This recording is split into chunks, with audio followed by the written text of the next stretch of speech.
शुरू से ही इमोशनल और सबको दिल से मानने वाली पारुल की शादी विवेक से होती है। क्या है यार, शादी के वक्त तो तुम दुबली हो गई थी, लेकिन शादी के 2 साल में ही फिर फूलकर गुप्पा हो गई हो। पारुल के साथ अब विवेक का व्यवहार बदल गया। सास ससुर भी बिना बात के ताने देते।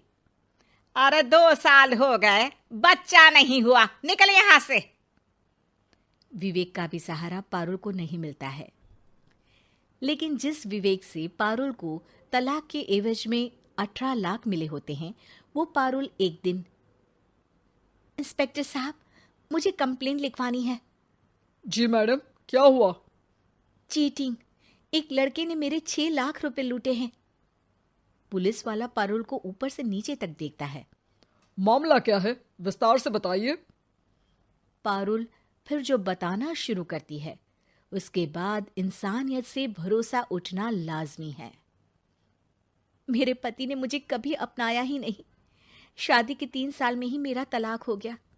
मैं नहीं चाहती थी कि मैं उनसे एक भी पैसा लूं, लेकिन वकील और मेरे माता पिता ने उनसे 18 लाख की रकम ली। फिर क्या हुआ? क्या वो पैसे उसने वापस ले लिए? नहीं, उन्होंने तो उसके बाद मुझसे कभी कांटेक्ट भी नहीं किया। फिर?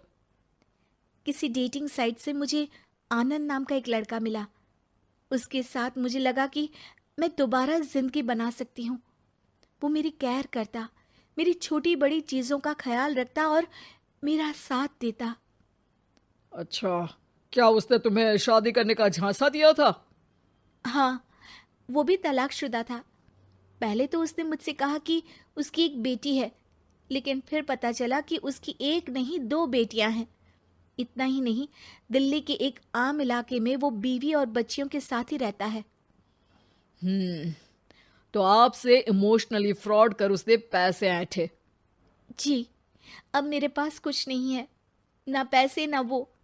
मैं बस किसी भी हालत में अपने पैसे वापस चाहती हूँ, जो मेरे बुरे वक्त में मेरे काम आ सकते हैं।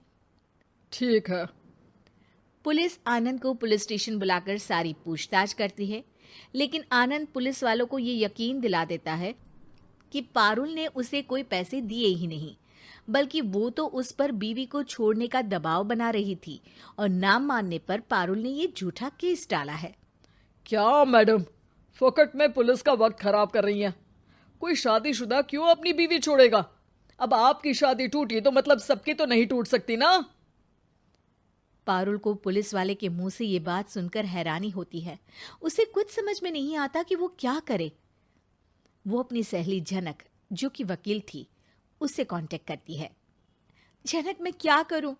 मैं कैसे पुलिस को यकीन दिलाऊं कि आनंद ने मेरे साथ ना सिर्फ शारीरिक और मानसिक चीट किया है, बल्कि आर्थिक तौर पर भी वो मुझे खाली कर गया है। अब वक्त झनक का था। देख पारुल, ऐसे तो किसी को भी बिना सोचे समझे पैसे नहीं देने चाहिए, लेकिन अब जब तूने ये कदम उठा ही लिया है, मुझे ये बता, तूने कब कब पैसे दिए और कितने? क्या कहीं कोई सबूत है? पारुल कुछ सोचती है। 3 बार तो बैंक में ट्रांसफर और 2 बार गूगल पे। क्या इन सब के रिकॉर्ड मिल जाएंगे?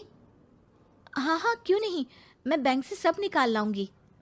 अगले दिन पारुल सारी स्टेटमेंट झनक के सामने रखती है और वो व्हाट्सएप की चैट भी दिखाती है, जिसमें कई बार आनंद ने ये बात कबूली थी कि वो उसके पूरे 6 लाख जल्द ही देगा। झनक अब पूरा केस लेकर पुलिस के पास जाती है और मामले को क्राइम एक्ट के तहत पूरे सबूत के साथ दर्ज करा आनंद की गिरफ्तारी की मांग करती है। पुलिस आनंद को लेने जैसे ही उसके घर जाता है, उसका सारा मामला बीवी और बच्चों के सामने खुल जाता है। पुलिस स्टेशन में पारुल को देखकर आनंद भड़क जाता है। ओह, तो बहुत होशियार बन रही हो तुम। ये झनक है ना तुम्हारी बचपन की सहेली? बताऊं सबको तुम्हारे बारे में? सब है मेरे पास, वो फोटो, वो वीडियो, तेरे भाई का नंबर भी है। 6 लाख क्या, अब 1 रुपया भी निकाल कर दिखा दे। वो पुलिस स्टेशन में जोर जोर से चिल्ला रहा था कि तभी पुलिस के एक सीनियर ऑफिसर को गुस्सा आ जाता है। क्यों चिल्ला रहा है? अब तो सारे सबूत है तेरे खिलाफ। ऊपर से यहां चिल्ला चिल्ला कर तूने खुद को तो गड्ढे में धकेल दिया है। जल्दी बता, लड़की के पैसे लौट आता है या फिर? आनंद डर जाता है। तभी उसकी बीवी और बच्चे पुलिस स्टेशन में आकर पारुल के पैसों का बैग देते हैं। मेरे पति को माफ कर दीजिए, प्लीज उन्हें पुलिस से बचा लीजिए। मेरे छोटे बच्चे हैं, ये कैसे रहेंगे? होता भी यही है।